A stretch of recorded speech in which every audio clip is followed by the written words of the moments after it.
नमस्कार दोस्तों, मेरा नाम उज्ज्वल रवि है और आज हम लोग बात करेंगे बिहार के बारे में।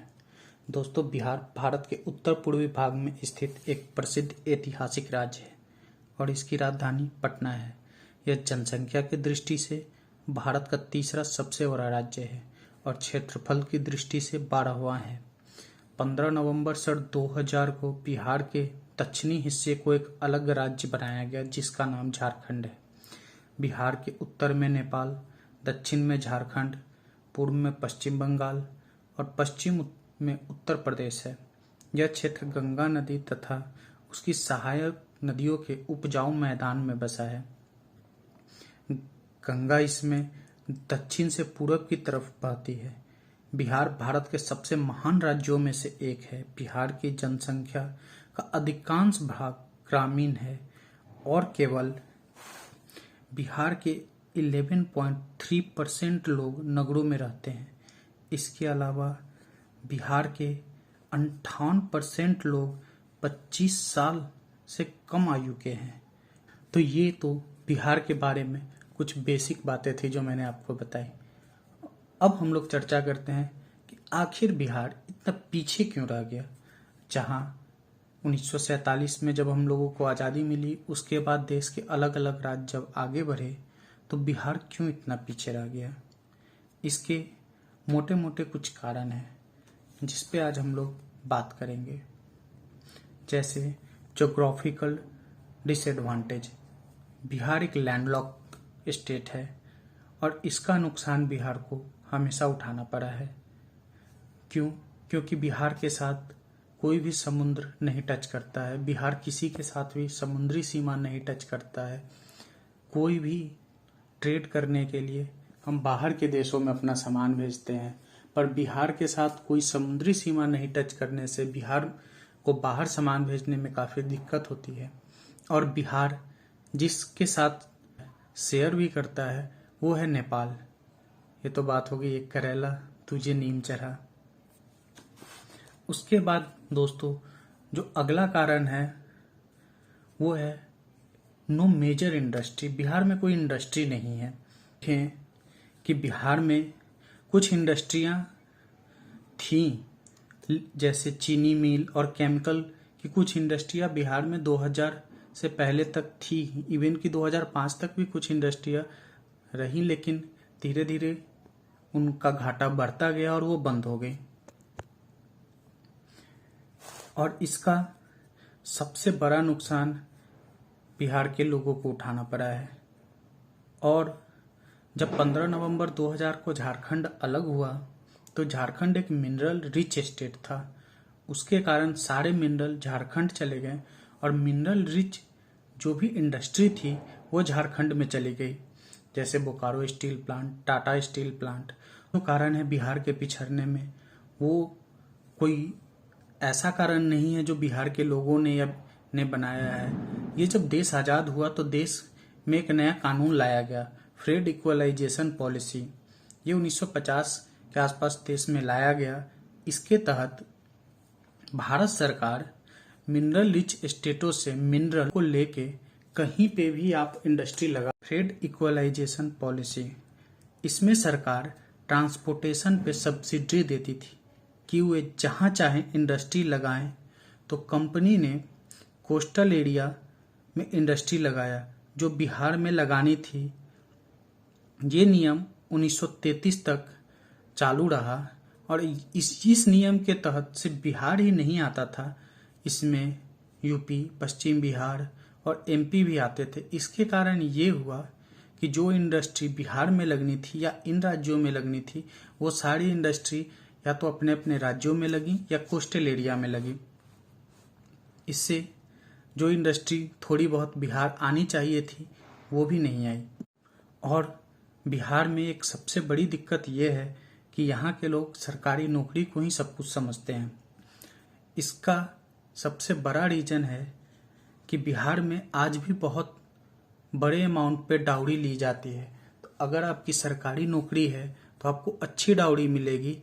इसी के लिए लोग ज़्यादातर फोकस सरकारी जॉब पे ही करते हैं और कोई भी इंडस्ट्री लगाना नहीं चाहता। इंडिया में अपने कास्ट पॉलिटिक्स के लिए फेमस है। बिहार में कास्ट पॉलिटिक्स बहुत ज़्यादा होती है और डेवलपमेंट पॉलिटिक्स कम होती है। इसी का रीज़न है कि बिहार में कोई भी मुख्यमंत्री आता है तो वो अपने ही लोगों पे ज़्यादा ध्यान देता है, ना कि सब पे। कास्ट पॉलिटिक्स के कुछ बेनिफिट्स भी हैं, जैसे बिहार में ऊंची जाति वाले नीची जाति वालों को काफ़ी दबा के रखते थे, लेकिन कास्ट पॉलिटिक्स होने से नीची जाति वाले एक हुए और उन्होंने वोट के दम पे ऊंची जाति वालों से लोहा लिया और आज वो उनके बराबर में आके खड़े हो गए हैं। पर इससे बिहार का डेवलपमेंट नहीं हुआ, वहाँ दो समुदाय आपस में लड़ते रहे और राज्य का डेवलपमेंट वहीं रुक गया। जब 1991 में लिबरलाइजेशन ऑफ इंडिया हुआ, जब पूरे देश में इंडस्ट्रियाँ आ रही थी, तब लोग बिहार में कास्ट पॉलिटिक्स में भिड़े हुए थे, न कि ग्रोथ पॉलिटिक्स पे ध्यान दे रहे थे। इसका कारण ये हुआ, इसके नतीजे ये निकले कि कुछ इंडस्ट्री जो उस टाइम बिहार में आ सकती थी वो बिहार में नहीं आई और दूसरे राज्यों में चली गई।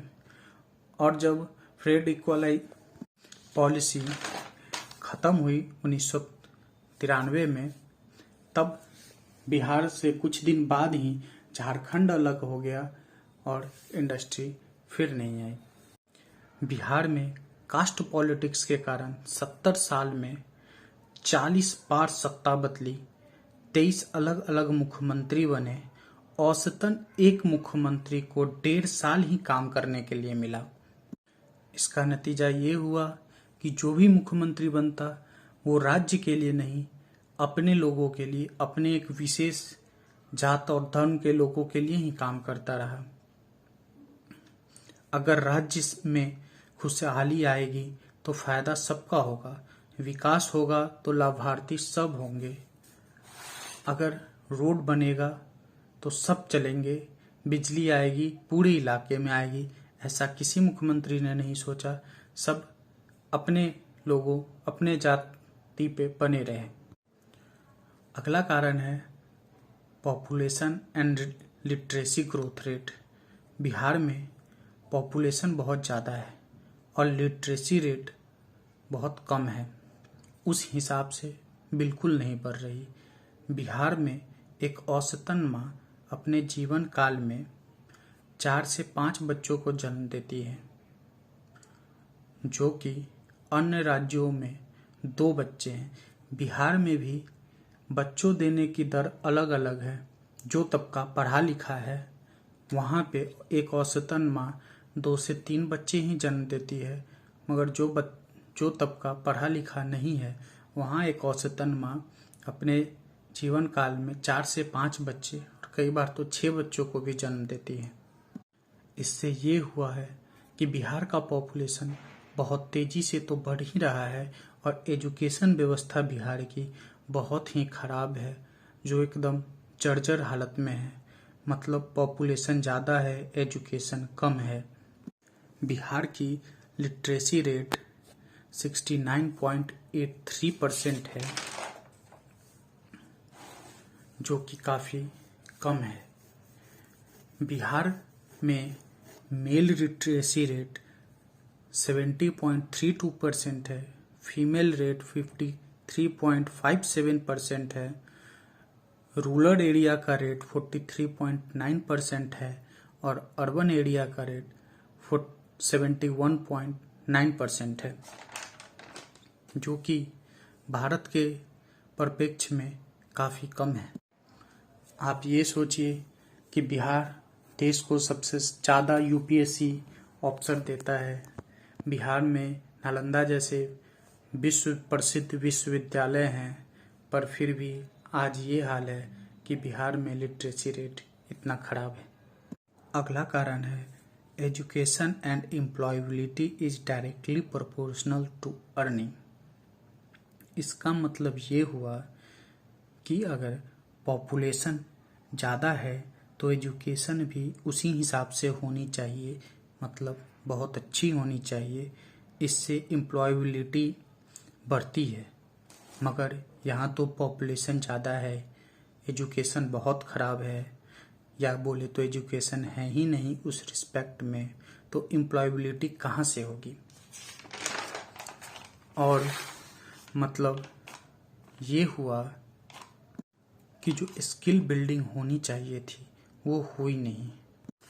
पर कैपिटल इनकम जो बिहार की है, 1950 में जो बिहार की पर कैपिटल इनकम थी वो थी 204 रुपया और पूरे देश की थी 265 रुपया। पर 2013-14 में जो पर कैपिटल इनकम बिहार की है वो है 28,000 रुपया और पूरे देश की 75,000 रुपया है। आप इसी से पता लगा सकते हैं कि 1950-51 और 2013-14 में कितना गैप है। देश के पर कैपिटल इनकम से बिहार बहुत पीछे रह गया है। ये कुछ बातें थी बिहार के बारे में और आप देख रहे हैं जियोपॉलिटाइम्स।